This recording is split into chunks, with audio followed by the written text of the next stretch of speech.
எல்லாருக்கும் வணக்கம். ஷெஃப் வணக்கம். நல்லா இருக்கீங்களா? நல்லா இருக்கேன் சார். அக்வா கிரீன்ல 2017ல சில இதெல்லாம் பிளான் பண்ணிருப்பீங்க. இப்படி பண்ணணும் இந்த இயர்ல, இந்த மாதிரி வந்து கெஸ்ட் எல்லாம் வந்து நம்ம கவர் பண்ணணும் அப்படிலாம் பிளான் பண்ணிருப்பீங்க. Yes sir. அது என்னென்ன பிட்டுன்னு சொல்றீங்களா? ஏன்னா என்ன மாதிரியான டெவலப் பண்ணி எடுத்திருக்கீங்கன்றது மக்கள் புரிஞ்சுப்பாங்கல்ல. கண்டிப்பாக சார். இப்போ பார்த்தீங்கன்னா நம்ம அக்வா கிரீன் ஹோட்டல்ஸில் பார்த்தீங்க அப்படின்னா ஸ்விம்மிங் பூலில் வந்து நிறைய குழந்தைகள் வருது சம்மரில் 2017 இப்போ வந்து நம்ம பார்க்க போகிறது வந்து சம்மர்ஸ் பண்ண நம்ம டார்கெட் பண்ணி வச்சுருக்கோம். ஸோ அதில் வந்து பார்த்திங்கன்னா நிறைய ஆஃபர்ஸ் நாங்கள் பண்ணிகிட்டு இருக்கோம். டிட் பைட்ஸ்னு சொல்லிட்டு ஒரு ஸ்நாக்ஸ் கிரன்ச் மாதிரி நாங்கள் ஓப்பன் பண்ணியிருக்கோம். ஸோ அங்கே வந்து நம்ம சாண்ட்விச்சஸ், பர்கர், ஸோ பீஸாஸ் இந்த மாதிரி ஐட்டம்ஸ் வந்து நம்ம கொடுக்குற மாதிரி நாங்கள் பிளான் பண்ணியிருக்கோம் சார்.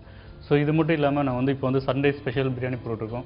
ஸோ இன்னும் நமக்கு வந்து ஆர்டர் வந்து நிறைய வந்தது அப்படின்னா ஸோ நம்ம வந்து வீக் டேஸில் கூட நம்ம அதை வந்து நம்ம ப்ரொவைட் பண்ணுற மாதிரி நம்ம பிளான் பண்ணியிருக்கோம். வீக் டேஸும் இந்த சம்மரில் வந்து பிளான் பண்ணியிருக்கோம் சார். இப்போ இந்த 2017 இந்த சம்மர் வந்து குழந்தைங்க நிறைய பேர் வந்து ஸ்விம்மிங்லாம் கற்றுப்பாங்க அப்படின்னு. ஆமாம் சார். ஸோ அந்த குழந்தைங்களுக்கு நீங்கள் அந்த டிட்பிட்லாம் கொடுக்குறா பிளான் பண்ணியிருக்கீங்க. அதாவது ஸ்நாக்ஸ் ஐட்டம். ஸோ என்ன பட்ஜெட் அது அந்த கேம்ப்? ஸோ மினிமம் வந்து பார்த்தீங்கன்னா மினிமம் 92 அதை விட கம்மியாக தான் இருக்கும் சார்.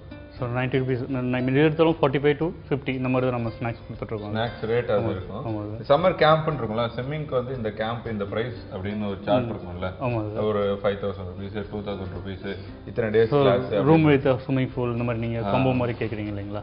ஸோ அதுவும் நாங்கள் வந்து நம்ம ஸ்நாக்ஸ் நம்ம ஃபுட் ஐட்டத்தில் பார்த்தீங்கன்னா நம்ம ஸ்நாக்ஸ் வித் இந்த மாதிரி ரெடி பண்ணிருக்கோம். ஸ்விம்மிங் பூல் ஸோ 1 hour வரையிலுக்கு இந்த மாதிரி. ஸோ அதெல்லாம் வந்து இவங்க ஒரு 15 days நம்ம வந்து இது பண்ணிடுவோம், ட்ரைன் அவுட் பண்ணுவாங்க. ஸோ அதுக்கு தகுந்த மாதிரி அந்த ட்ரைனிங் நீந்தி ஓடிடுவாங்க அவங்க. ஆமாம் சார். ஸோ அதுக்கு தகுந்த மாதிரி நாங்கள் வந்து ஒரு 3000 to அந்த 500 அந்த மாதிரி நம்ம பிளான் பண்ணிருக்கோம். சூப்பர். ஏன்னா நியர்பைல நிறைய குழந்தைங்களுக்கு வந்து எங்கே இருக்குது அப்படின்னு தெரியாமல் இருக்கும். நம்ம அக்வா கிரீன் பக்கத்துலேயே வந்து பார்த்தீங்கன்னா அக்வா கிரீன்லேயே அந்த மாதிரி ஸ்விம்மிங் பூல் இருக்குன்னா கண்டிப்பாக வருவாங்க. ஸோ சூப்பரே, நல்ல விஷயங்கள் நடந்துட்டு இருக்கு. வாழ்த்துக்கள், சிறப்பு. எங்க மக்களும் நல்ல விஷயம் கேட்டுட்டு இருக்காங்க. புதுசா குக் பண்ணிட்டு இருக்காங்களே நம்ம ஷெஃப் நீ என்ன பண்ண போறாங்க அப்படின்னு கேட்டுட்டு இருந்தாங்க. நேரம் இங்கே வந்தாச்சு. இப்போ அவரே சொல்லுவார், கேட்டுங்க. ஸோ இன்னைக்கு பார்த்தீங்கன்னா நம்ம வந்து ராம்நாடு மீன் குழம்பு நம்ம பார்க்க போகிறோம். ராம்நாடு மீன் குழம்பா? நிறைய முறுக்குன்னு இருக்கு குழம்பு. நல்லா ஸ்பைசியாக காரசாரமாக நம்ம ரெடி பண்ண போகிறோம். Okay, super. ராம்நாடு கார குழம்புனா சும்மாவா அப்படின்னு நிறைய பேர் கேட்டிருப்பீங்க. ஆமாங்க, அது சும்மாலாம் கிடையாது, செம்மையாக இருக்கும். அது எப்படி செய்ய போகிறாரு அப்படின்னு பார்க்குறதுக்கு முன்னாடி அது தேவையான இன்க்ரீடியன்ஸ் என்ன அப்படின்றத சொல்லுவார், கேளுங்க. மிளகு, தேங்காய், பச்சை மிளகாய், தக்காளி, புளி, பூண்டு, சின்ன வெங்காயம், சீரகம், தனியாத்தூள், கொத்தமல்லி, மஞ்சள் தூள், மிளகாய்த்தூள், உப்பு, மீன் மசாலா, வெந்தயம், கருவேப்பிலை, கடுகு. ஸோ தேவையான பொருளை பார்த்தாச்சு. அடுத்த செய்முறை தான் பார்க்க போகிறோம். ஷெஃப், இவ்வளோ இன்க்ரீடியன்ஸ் இருக்குது, இவ்வளோ போட்டால் சமைப்பாங்க அந்த ஊரில்? கண்டிப்பாக சார். நம்ம ராம்நாடுங்கும் போது நம்ம வந்து அதோடைய ஸ்பைசஸ் தான் நமக்கு வந்து ரொம்ப நல்லாயிருக்கும் சார். பொதுவாக மீன் குழம்புனாலே இவ்வளோ இன்க்ரீடியன்ஸ் தேவைப்படும்ல? ஆமாம் சார். மீன் குழம்பு ஷார்ட்டாகவும் ரெடி பண்ணலாம். நம்ம வந்து ராம்நாடு ஸ்டைலுங்கும் போது அதில் வந்து கொஞ்சம் இன்க்ரீடியன்ஸ் கொஞ்சம் பிரித்தாக தான் இருக்கும். ஆமாம் ரைட். ஏன்னா வீட்டில் வந்து கார குழம்பு, மீன் குழம்புலாம் செய்யும்போதில் ஒரு குழம்பு சேர்த்துக்கு இவ்வளோ நேரமா அப்படிலாம் நம்ம நிறைய பேர் அதட்டுவோம். அம்மாவையோ இல்லைன்னா அக்காவையோ இல்லைன்னா ஒய்ஃபு யாரை வந்து நம்ம திட்டுவோம். ஆனால் இப்போ தான் தெரியுது நமக்கு வந்து இவ்வளோ இன்க்ரீடியன்ட்லாம் அவங்க கட் பண்ணி ரெடி பண்ணி அரைச்சி இல்லை எல்லாத்தையும் எடுத்து வச்சிருக்கணும். எவ்வளோ பெரிய விஷயம். சமைக்கிறது ஒன்றும் சாதாரண விஷயம் இல்லைங்க. ரொம்ப கஷ்டப்பட்டு தான் சமைக்கிறாங்க. சாப்பிடும்போது நீங்கள் வந்து பார்த்தீங்கன்னா அனாவசியமாக சில வார்த்தைகள் பேசுறதுனால அவங்களுக்கு அந்த இன்ட்ரெஸ்ட் போய்டும் சமைக்கிறது. ஸோ அவங்க எப்படி சமைச்சாலும் அதுக்கு ஆறுதலாக பதில் சொல்லிட்டு அவங்கள வந்து சப்போர்ட் பண்ணுங்கள். இப்படி சமைங்களேன், நீங்கள் இந்த மாதிரி இன்க்ரீடியன்ட் ஆட் பண்ணிங்கன்னா செம்மையாக இருக்கணும். அவங்கள ஊக்குவிச்சா தான் அவங்க இன்னும் நல்லா சமைப்பாங்க. வீட்டில் இருக்கவங்கள சொன்னேன், நம்ம இன்னைக்கு வீட்டில் இருக்கவங்ககிட்ட நல்லா பேசியிருக்கோம், வெளில இருக்கவங்ககிட்ட தான் நல்லா பேசுகிறோம், வீட்டில் இருக்கவங்ககிட்ட ஒருனே தானே இருக்கிறோம். அப்படிலாம் இருக்காதிங்க. ஓகே, ஸோ ஃபஸ்ட் ஸ்டெப் என்ன பண்ண போகிறோம்? ஃபஸ்ட்டு வந்து நம்ம வந்து மீன் குண்டை அதாவது நம்ம எந்த மசாலா எதுவும் அரைக்க தேவையில்ல. அதாவது தேங்காய் வச்சுருக்கோம், தேங்காய் நம்ம அரைச்சி வச்சுருக்கோம். ஸோ தக்காளி வந்து நம்ம ரெடி பண்ணி அரைச்சி வச்சுருக்கோம். புளி கரைச்சி வச்சுருக்கிறோம். ஸோ அதுக்கு தகுந்த மாதிரி இந்த மீன் மசாலான்னு சொன்னால் பார்த்தீங்களா? ஸோ அது பார்த்தீங்க அப்படின்னா இந்த ராம்நாடு மசாலில் வந்து நம்ம வந்து டிஃப்ரெண்ட்டாக நம்ம ஆட் பண்ண போகிறோம். ஸோ அதாவது எப்படின்னு பார்த்தீங்கன்னா ஃபஸ்ட்டு வந்து தனியா, அதுக்கு வந்து பூண்டு, பட்டை. ஸோ இதை வந்து தனியா அதிகமாக பட்டை தென் வரமிளகா சரிங்களா?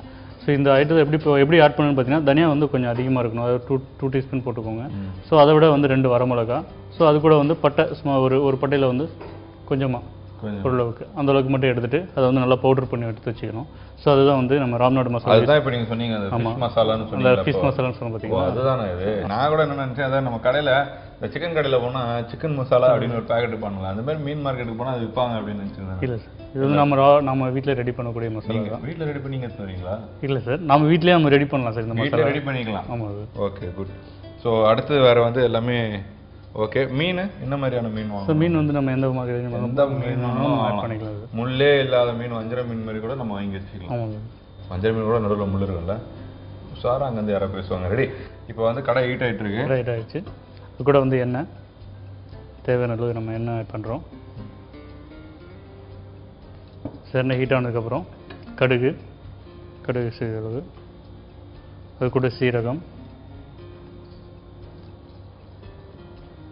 அது கூட வெந்தயம், இதெல்லாம் போட்டு நல்லா ரோஸ்ட் பண்ணோம். இப்போ எண்ணெய் ஹீட் ஆகுதா? எண்ணெய் ஹீட் ஆனதுக்கப்புறம் கடுகு போடுறோமா? கடுகு பொரிஞ்சதுக்கப்புறம் அந்த எண்ணெயோட ஃப்ளேவர் எப்படி இருக்கும்னா கடுகு எண்ணெயோட டேஸ்ட்டு தான் இருக்கும் இல்லையா? அதான ஃபேக்ட். அதுக்கு நம்ம டேரெக்டாகவே கடுகு எண்ணெயை ஊற்றலாமே. அது வந்து நம்ம வந்து ஃபுல்லாக அந்த ஃப்ளேவர் ஃபுல்லாக டேஸ்ட் மாறிடும். கடுகு ஊற்றணும் அப்படின்னா, கடுகு வந்து இதில் ராவை யூஸ் பண்ணோம் அப்படின்னா ஜஸ்ட் அதனுடைய தாளிப்புடைய ஃப்ளேவர் மட்டும் தான் இருக்குது. பட் ஆனால் அதே வந்து நம்ம எண்ணெய் யூஸ் பண்ண அப்படின்னா நம்ம டோட்டலாக நம்ம யூஸ் பண்ணுற எல்லா பொருளுமே வந்து அதனுடைய ஃப்ளேவர் தான் வரும். சின்ன வெங்காயம் சாப்பிடுறத விட நம்மளுக்கு கடுகு ஃப்ளேவர் தான் இருக்கும். ஆமாம் சார். ஸோ அதுக்கோசம் நம்ம வந்து இது வந்து நார்த் இந்தியன் ஸ்டைலில் வந்து நம்ம கடுகு எண்ணெய் யூஸ் பண்ணி பண்ணலாம். ஸோ அது வந்து குக்கிங் சவுத் இந்தியன் போது நம்ம அது பண்ணாது டவுட்டு. அடுத்து வந்து பிளாக் பெப்பர் அரைச்சி வச்சுருக்கிறத வந்து போட்டுக்கிறோம். அது கூட பூண்டு உரிச்சு வச்சுருக்கிற பூண்டு, அது கூட சின்ன வெங்காயம்,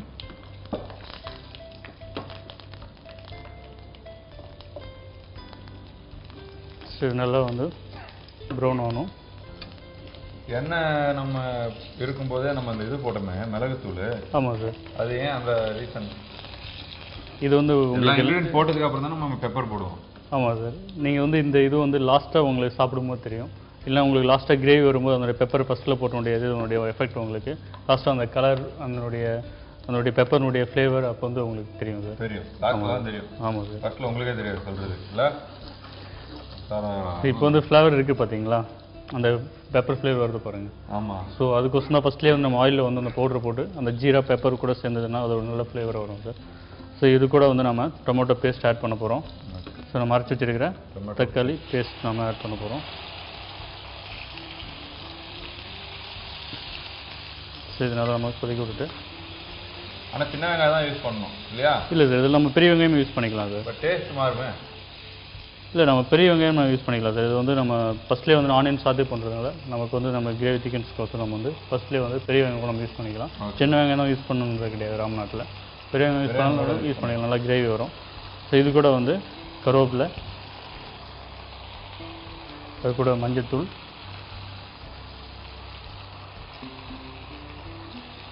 மிளகாய்த்தூள், தனியாத்தூள்,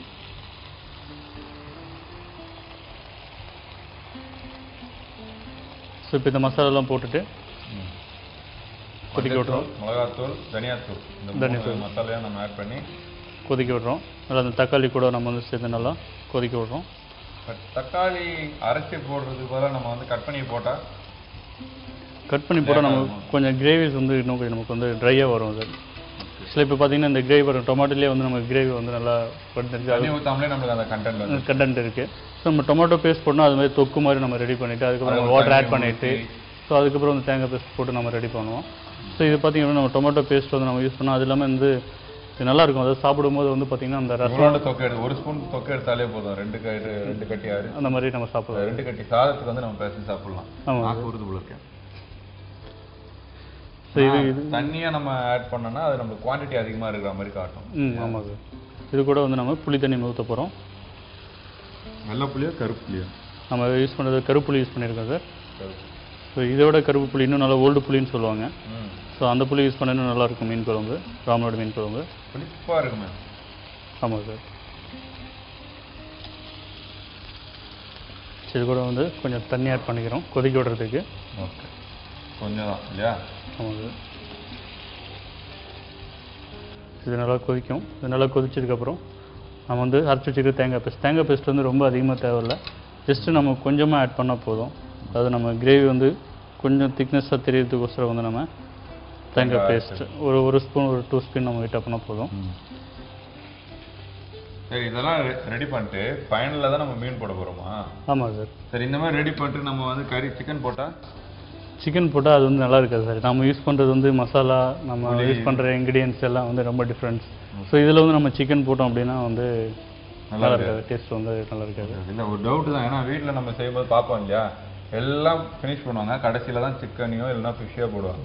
அப்போ யோசிப்பேன், இந்த மாதிரி மீன் குழம்பு கடைசியில் மீன் போடுறதுக்கு பதிலாக டக்குன்னு சிக்கன் எடுத்து போட்டால் அது எப்படி இருக்கும் அந்த டேஸ்ட்டு அப்படின்ட்டு இது வரைக்கும் யோசிச்சிடுறேன், செஞ்சது கிடையாது. ஒரு நாள் அந்த மாதிரி வீட்டில் ஒரு 100 கிராம் சிக்கன் வாங்கி வச்சுட்டு டக்குன்னு அவங்க சமைக்கும் போது போட்டு ஓடி வந்தாங்க.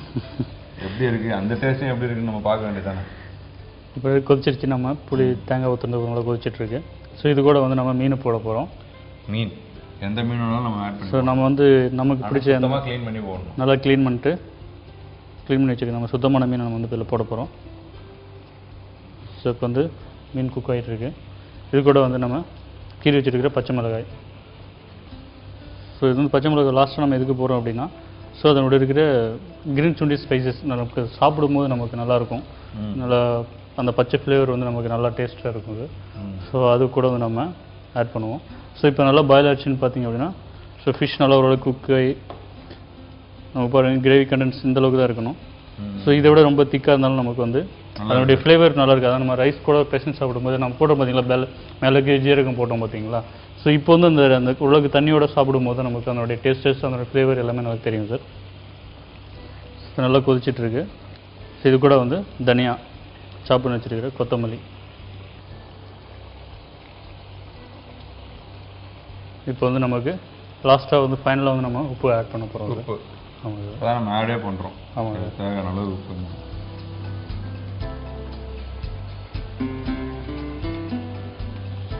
மீன் குழம்பு நல்லா கொதிச்சு அதனுடைய ரோகன் தான் நல்லா வருது பாருங்கள்.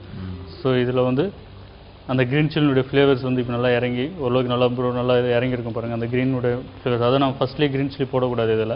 ஸோ ஃபஸ்ட்லேயே க்ரீன் சில்லி போட்டோம் அப்படின்னா வந்து அதனுடைய ஃப்ளேவர் அஸ்லி ஆயிலே போயிடும். ஸோ லாஸ்ட்டாக போட்டோம் அப்படின்னு பார்த்தீங்கன்னா அந்த வாட்டர் அந்த கிரேவி கண்டென்ட்ஸில் நமக்கு வந்து அதனுடைய பச்சை டேஸ்ட் வந்து நமக்கு இருக்கும். ஸோ இப்போ வந்து நம்ம மீன் மசாலா நம்ம ரெடி பண்ணியிருக்கோம் பார்த்தீங்களா. ஆமாம், இப்போ மீன் மசாலா அதாவது கொஞ்சமாக இப்போ மீன் இறக்க போகிற பக்கத்தில் லைட்டாக மேலே.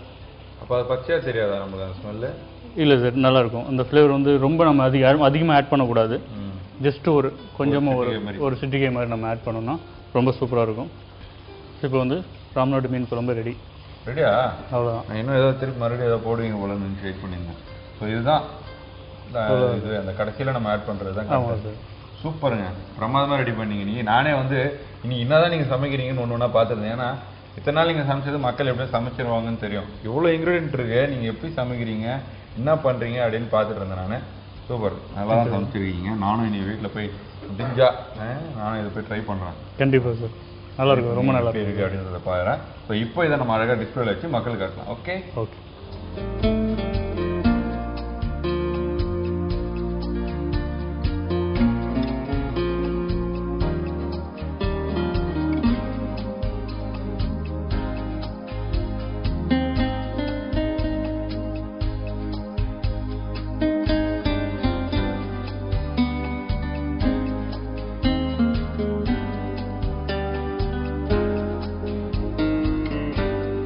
ஸோ செம்மையா ராம்நாடு மீன் குழம்பு நம்ம ஷெஃப் ரெடி பண்ணியிருக்காரு. கண்டிப்பாக இது எல்லாருக்கும் பிடிக்கும். மீன் குழம்பு அப்படின்னாலே இப்போலாம் யாரு வேணான்னு சொல்கிறாங்க?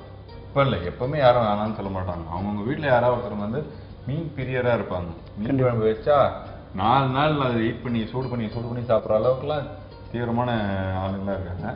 ஸோ நீங்கள்லாம் இதை பார்த்துட்டு இருப்பீங்க. கண்டிப்பாக இந்த மாதிரி ஒரு மீன் குழம்பு செஞ்சு சாப்பிட்டு பாருங்க, அல்டிமேட்டாக இருக்கும். ஒரு ஊர் எப்பவுமே நம்ம ஊரோட ஸ்பெஷலே நம்ம சாப்பிட்டுக்கிட்டு என் ஊரை பற்றி நான் தான் பெருமையாக சொல்கிறதுக்கு ஓகே. டெய்லி நம்ம ஊர் மீன் குழம்பு சாப்பிட்றது, இந்த மாதிரி வெரைட்டியாக மீன் குழம்புலாம் வச்சு சாப்பிட்டீங்கன்னா அல்டிமேட்டாக இருக்கும். ஷெஃப், இதோட ப்ளஸ் அண்ட் மைனஸ் என்ன சொல்லணும்னு நினைக்கிறீங்க? ஸோ இதோட இந்த ராம்நாடு மீன் குழம்போட ப்ளஸ் இன்னும் என்ன ஆட் பண்ணால் நல்லாயிருக்குன்னு பார்த்தீங்க அப்படின்னா, ஸோ நம்ம லாஸ்ட்டாக அந்த கரம் மசாலா நம்ம யூஸ் பண்ண பார்த்தீங்களா, மீன் மசாலா, ஃபிஷ் மசாலா. ஸோ அது கூட வந்து நம்ம பெப்பர் கொஞ்சம் ஆட் பண்ணி யூஸ் பண்ணாலும் நமக்கு ஃப்ளேவராக இருக்கும். ஃபஸ்ட்லேயே நம்ம பெப்பர் போடுறோம், எண்ணெயிலே போட்டோம், பெப்பரை போட்டோம். ஸோ லாஸ்ட்டாக நம்ம போட்டாலும் வந்து இதில் நல்லா ஃப்ளேவராகவும் இருக்கும், நல்லா இதாகவும் இருக்கும், செம்மையாக இருக்கும்.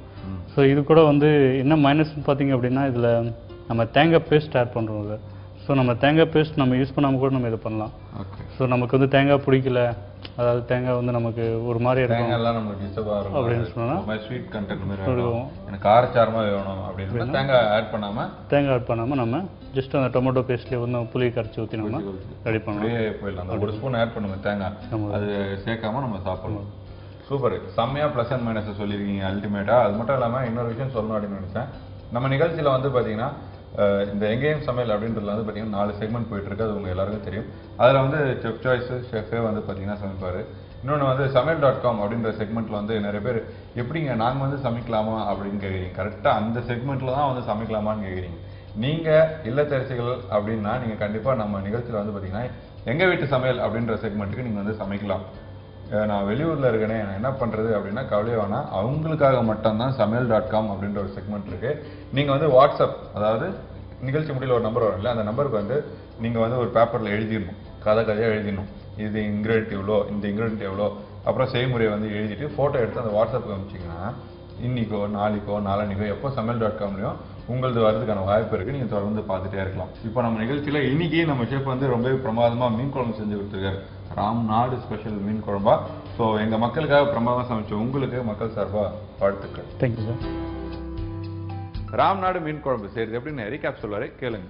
ஃபஸ்ட்டு வந்து கடாயில் தேவையான அளவு எண்ணெயை ஊற்றிட்டு எண்ணெய் சூடானதுக்கப்புறம் வந்து கடுகு, சீரகம், அதுக்கப்புறம் பார்த்திங்கன்னா வெந்தயம், இது மூணையும் போட்டு நல்லா ரோஸ்ட் பண்ணதுக்கப்புறம் பூண்டு, அதை நம்ம உரிச்சு வச்சுருக்கிற முழு பூண்டு, முழு சின்ன வெங்காயம் இதெல்லாம் போட்டு நல்லா சாத்தே பண்ணிவிட்டு, அதாவது நல்லா பூண்டு நல்லா ப்ரௌனிஷ் ஆகிற அளவுக்கு நல்லா சாத்தே பண்ணிவிட்டு, அதுக்கப்புறம் பார்த்திங்கன்னா நம்ம வந்து கரைச்சி வச்சுருக்கிற, அதை நம்ம ரெடி பண்ணி வச்சுருக்கிற அந்த தக்காளி பேஸ்ட்டை வந்து அதில் ஊற்ற போகிறோம். அது நல்லா குழலுக்கு பாயில் ஆனதுக்கப்புறம் அது கூட வந்து நம்ம கரைச்சி வச்சுருக்கிற புளி நம்ம சேர்த்ததுக்கப்புறம் அது புளி ஓரளவுக்கு நல்லா பாயில் ஆனதுக்கப்புறம் பார்த்திங்கன்னா நம்ம வந்து மசாலாஸ் நம்ம ஆட் பண்ண போகிறோம். என்னென்னு பார்த்திங்க அப்படின்னா ஃபஸ்ட்டு மஞ்சத்தூள், அதுக்கப்புறம் பார்த்திங்கன்னா மிளகாத்தூள், ஸோ அதுக்கப்புறம் பார்த்திங்க அப்படின்னா தனியாத்தூள். ஸோ இதெல்லாம் போட்டு இந்த மசாலா போட்டு நம்ம ஓரளவுக்கு நல்லா பாயில் பண்ண போகிறோம். இந்த கிரேவி நல்லா பாயில் ஆகி நல்லா திக்னஸ் நல்லா வந்ததுக்கப்புறம் இது கூட வந்து தேவையான அளவு நம்ம வாட்டர் ஆட் பண்ண போகிறோம். ஸோ இதுக்கு பார்த்திங்க அப்படின்னா தேங்காயோடைய பேஸ்ட் நம்ம வந்து அதில் ஆட் பண்ண போகிறோம்.